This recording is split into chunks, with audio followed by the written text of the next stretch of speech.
Bonjour, c'est Alexis de Condat, cabinet de conseil en investissement immobilier, et aujourd'hui on va voir comment vendre vos murs commerciaux en 3 étapes. J'ai évoqué les murs commerciaux, mais la méthode qu'on va dérouler, elle est vraie pour les murs commerciaux, les locaux d'activité, le bureau, l'entrepôt, ça peut aussi être le cas d'un immeuble en bloc, d'une résidence étudiante. Première étape, l'estimation. Pour bien vendre, il faut d'abord bien estimer. Pour estimer ce type d'actif, on utilise généralement la méthode du taux de rendement, qui dit par capitalisation. Là où, quand vous vendez soit du logement ou du bureau ou du commerce vide, on parle plutôt par mètre carré. En matière d'investissement immobilier, on prend comme référence le taux de rendement. Ce taux de rendement, c'est quoi? C'est le rapport entre le loyer et le prix d'acquisition. Le taux de rendement dépend du risque de votre actif immobilier. Moins votre actif est risqué, sur le plan locatif ou technique, plus le taux de rendement sera faible. Quelles sont les caractéristiques qui définissent le risque de votre actif immobilier? C'est le type d'actif, la qualité de son emplacement, la qualité de votre bâtiment, la solidité des locataires, la durée d'engagement de ce locataire dans votre bien immobilier, le niveau de loyer et le potentiel de création de valeur.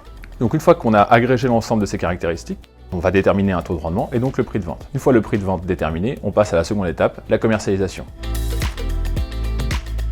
Tout d'abord, il faut bien comprendre dans quel marché on se situe. On parlait de murs commerciaux, de bureaux, de collectivités. Le potentiel d'acquéreur, il est énorme. C'est-à-dire que ça peut être à la fois des investisseurs privés, des particuliers fortunés, des foncières privées ou des institutionnels, SCPI, OPCI, SIC. Comment cibler ces acquéreurs? Il y a deux choix. Soit vous passez en direct pour commercialiser votre actif, soit vous faites confiance à l'intermédiaire. Clairement, en direct, en mettant votre bien immobilier sur le bon coin, vous n'arriverez pas à cibler l'ensemble de ces acquéreurs. La qualité que vous devez chercher chez l'intermédiaire à qui vous allez confier votre dossier d'investissement, ça va être son portefeuille d'investisseurs.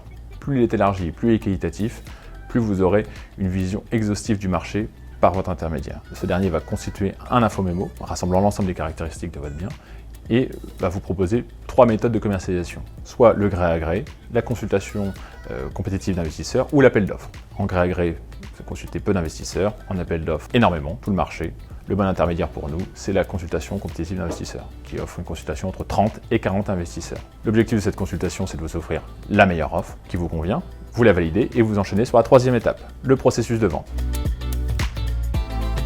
Vous avez choisi un acquéreur, vous avez contresigné une offre, vous entrez donc en exclusivité avec cet acquéreur. Il faudra sélectionner un notaire. Nous vous conseillons de choisir le bon notaire, un notaire aguerri à ce type de transaction. Donc, la première étape, ça va être pour lui de constituer une data room. Une data room, c'est l'ensemble de la documentation sur votre bien immobilier qu'il enverra au notaire de l'acquéreur. S'enchaîne une phase d'audit et de questions-réponses sur la documentation. On enchaîne sur une promesse de vente qui se veut engageante pour l'acquéreur. Une fois ces conditions levées, on se retrouve à l'acte authentique 2 à 3 mois après pour le paiement du prix. Donc vous recevrez le prix de vente et l'acquéreur reçoit le bien immobilier.